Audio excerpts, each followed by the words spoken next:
জয়গুরু খামখেয়ালি প্রাণ চ্যানেলে আপনাদের স্বাগত। আজ আমরা পড়ব নীলাচলে ঠাকুর নিগমানন্দ দ্বিতীয় খণ্ড। জয়গুরু 1341 সাল কলকাতায় সুধীরদা ঠাকুরের জন্য মোটর কিনেছিলেন। বড় গাড়িটা কিছুদিন পরে 1100 টাকায় বিক্রি করে দিয়ে ঘন নীল রঙের ছোট একটা হিলম্যান কেনা হয়।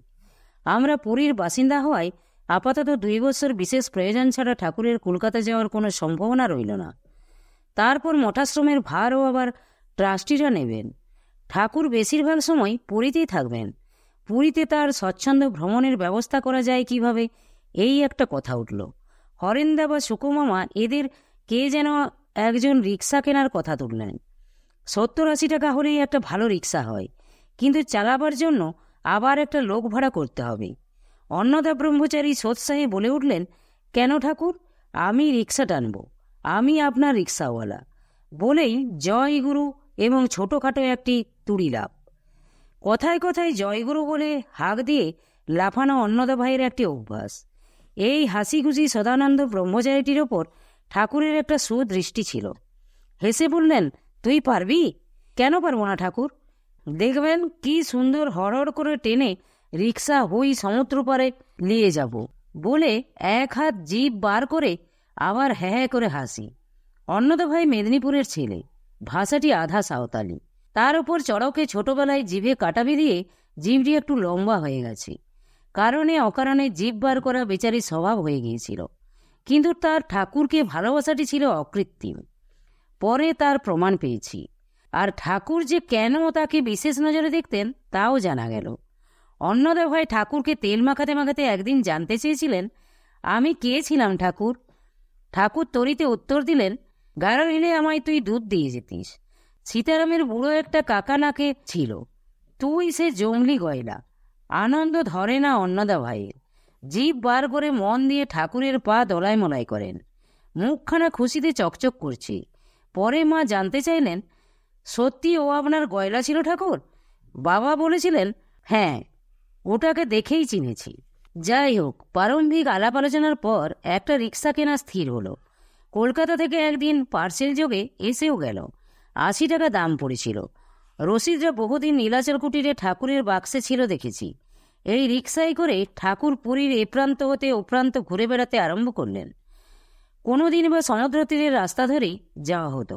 বেলা শেষে রিক্সা হতে নেমেই বাবা কিছুক্ষণ হাঁটতেন সমুদ্র তীরে। তার সেই চিরদিনের নির্দিষ্ট ভ্রমণ এলাকা ফ্ল্যাগস্টাফ হতে স্বর্গদ্বার পর্যন্ত হেঁটে আসতেন। ফ্ল্যাগস্টাফের কাছেই রিক্সা ছেড়ে দিতেন। অন্নদা ভাই খালি রিক্সা টেনে নিয়ে যেতেন, অথবা স্বর্গদ্বারে নেমে পায়ে হাঁটতে শুরু করলে রিক্সা নিয়ে তিনি ফ্ল্যাগস্টাফে অপেক্ষা করতেন। দুর্গাচরণ দ্বারা পদব্রজে চলতেন রিক্সার পিছনে। রিক্সা ধীরে ধীরে চললে তারা স্বাভাবিকভাবে হাঁটতেন, জোরে চললে ছুটতেন। কতদিন তাদের কষ্ট হচ্ছে বুঝে ঠাকুর ধমক দিয়ে অন্নদা ভাইকে থামিয়ে দিয়েছেন, এই আস্তে, ওদের সঙ্গে চল। যেদিন গুন্ডিচা বা লোকনাথ দূরে যেতে ইচ্ছা হতো সেদিন নিপাল দাদাদের বলতেন, তোমরা এই সমুদ্রের ধারে বসো, গিয়ে আমি ঘুরে আসি। এক আধ দিন তারা একথা শুনতেন।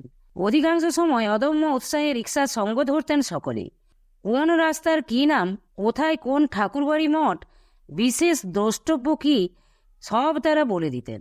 এজন্য তারা সঙ্গে থাকলে বাবা খুশি হতেন। বনমালীদের মতো 2-1 প্রবীণ ভক্ত অবশ্য হয় কুটিরে নয়, সমুদ্রের ধারেই সঙ্গ করতেন। একাদশীদা, লক্ষিন্দরদা ও নিপালদা শখ করে রিক্সাও টেনেছেন 2-1 দিন। তবে অন্নদা ভাইয়ের তাতে বিশেষ কোনো আপত্তি হতো। তিনি কাউকে রিক্সা ছাড়তে রাজি নন। রীতিমতো রিক্সা নিয়ে টানাটানি 2-1 দিন একটু রাগারাগিও হয়েছে। বাবা মধ্যস্থ হয়ে থামিয়ে দিতেন। 41 সালের বৈশাখ মাসে এমনই একদিন রিক্সা করে বেড়াতে যাওয়া হয়েছে। সেদিন সমুদ্রের ধারে এসে বাবা আর হাঁটলেন না, একেবারে আসন নিয়ে বসে পড়লেন। আমি পাশে আছি। একটু দূরে অন্নদা ভাই ও দুর্গাচরণ দ্বারা। হঠাৎ বাবা যেন একটু জড়ানো সুরে বললেন, ওদের ডাকো, শরীরটা কেমন করছে। আমি ছুটে গিয়ে কথাটা বলতেই অন্নদা ভাই, নিপালদা, লক্ষিন্দরদা তাড়াতাড়ি উঠে আসছেন। এর মধ্যে কাত হয়ে শুয়ে পড়ার মতো হলেন ঠাকুর। অন্নদা ভাই এসে ধরতেই একেবারে এলিয়ে পড়লেন, মূর্ছার ভাব যেন। দুর্গাচরণ দ্বারা দৌড়ালেন হরেন্দাকে খবর দিতে। 5-7 মিনিটের মধ্যে লণ্ঠন হাতে হরেন্দা ছুটে এলেন। ঠাকুর তখন একটু সামলিয়ে উঠে বসার চেষ্টা করছেন। তার আদেশ পেয়ে সবাই মিলে ধরে তাকে রিকশায় বসিয়ে দিয়ে দুপাশ থেকে দুজন ধরে রইলেন। সেই অবস্থায় খুব আস্তে রিকশা টেনে নিয়ে চললেন অন্নদা ভাই। আমি অন্যদের সঙ্গে হেঁটে ফিরলাম। কুটিরে মায়েরা ততক্ষণ বড় ঘরে মাটিতে বিছানা করে পাখা নিয়ে ঘরবার করছেন। ঠাকুরকে আবার এখানে এনেও ধরাধরি করে সবাই ঘরে নিয়ে এলেন। কি যে হলো হঠাৎ কেউ বুঝতে পারছেন না। সবারই বুক ঢিপঢিপ করছে। এ কি হলো? বিছানায় শুয়েও ঠাকুর প্রায় ঘণ্টাখানেক আচ্ছন্নের মতো পড়ে রইলেন। বাইরের বারান্দায় বনমালীদা থেকে আরম্ভ করে সমবেত উড়িষ্যার গুরুভাইরা স্তব্ধ হয়ে আছেন। ঘরে সুকোমামা থেকে অন্য সকলে ঠাকুরকে ঘিরে বসে আছেন। ঘণ্টাখানেক পরে ঠাকুর নড়ে চড়ে জল খেতে চাইলেন যখন, তখন সবাই হাঁপ ছেড়ে বাজলেন। জল খেয়ে উঠে বসে কি হয়েছিল নিজেই বলতে আরম্ভ করলেন। দুর্গাচরণ দ্বারা দরজার কাছে ভিড় করে এসে শুনতে লাগলেন। দুপুরে খাওয়ার পর ঘণ্টা দেড়ে পড়াশোনা করে অন্য দিনের মতোই ঠাকুর শুয়েছিলেন।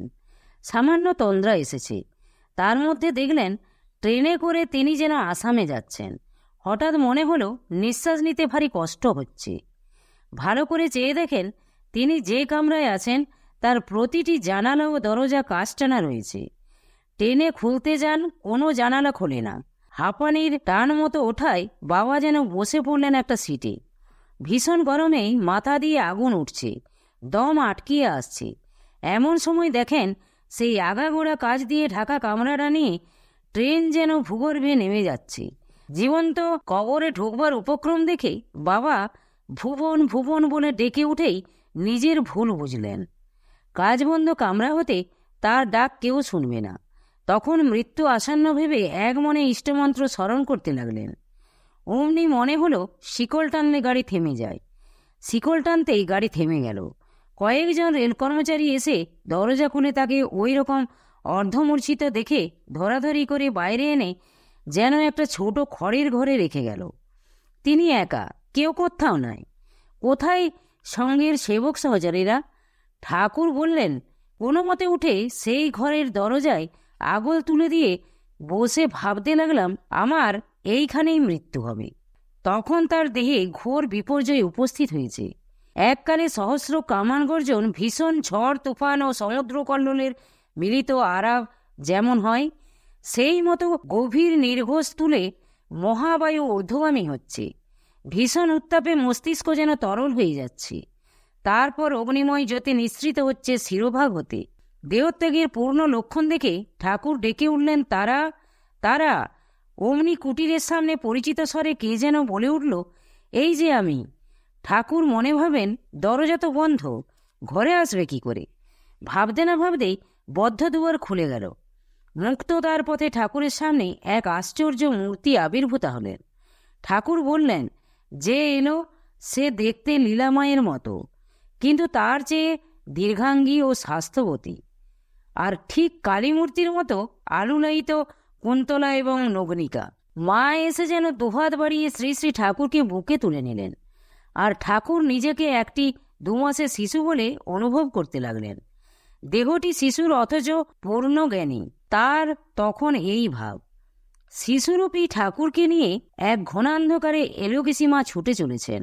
কতকাল ধরে ছুটছেন, আর সে কি তীব্র বেগে ছোটা চোখ বুঝে এই অনন্তকাল ক্ষিপ্রগতি সর্বদেহে অনুভব করেন ঠাকুর।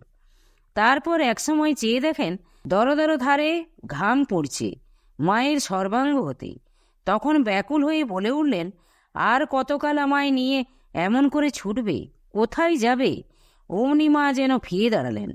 ঠাকুরকে বুকে চেপে ধরে তিনি ছুটছিলেন। সুতরাং যেদিকে ছুটছিলেন সেদিক দেখাতে হলে তাকে পিছন ফিরে দাঁড়াতে হয়। ফিরে দাঁড়িয়ে মা বললেন, এই তো এসে গেছি। ওই দেখ। ঠাকুর দেখলেন চারিদিকে নিশ্চিদ্র ঘন অন্ধকার, জ্যোতিপ্রভায় উজ্জ্বল হয়ে উঠেছে। দূরে এক আলোকপুরী। উপমা দিয়ে বললেন, রাত্রে হাওড়া স্টেশনে এলে অনেক দূর থেকে যেমন দেখা যায় আলোর ছটায় আকাশ উদ্ভাসিত, আমিও তেমনি দেখলাম বহুদূর পর্যন্ত আলো হয়ে উঠছে এই জ্যোতির্ধামের আলোক ছটায়। তারপরই হঠাৎ তন্দ্রা ছুটে গেল। ঘড়ি নিয়ে দেখি 4টা বেজে গেছে, কিন্তু শরীর তখনও দুর্বল। ঘুমে যেসব লক্ষণ হয়েছিল তখনও যেন তার রেশ রয়েছে। শ্বাস অন্তর্মুখী, বাইরে আসছে না। ভাবলাম বাইরে বেড়াতে গেলে অন্য মনা হলে হয়তো ওটা ঠিক হয়ে যাবে, কিন্তু সমুদ্র তীরে গিয়ে আবারও যেন একটা লয়ের ভাব এলো। মাথা এত গরম হয়ে উঠল যে আর বসে থাকতে পারলাম না। এ স্বপ্নের কী অর্থ ঠাকুর নিশ্চয়ই তা বুঝেছিলেন। আমরা পরে এইটুকু বুঝেছি যে এ তার দেহত্যাগের পূর্বাভাস। জয় গুরু, জয় গুরু। আজ এই পর্যন্তই। যদি আপনাদের ভালো লেগে থাকে তাহলে চ্যানেলটিকে সাবস্ক্রাইব করে সাথে থাকবেন। জয় গুরু, জয় গুরু।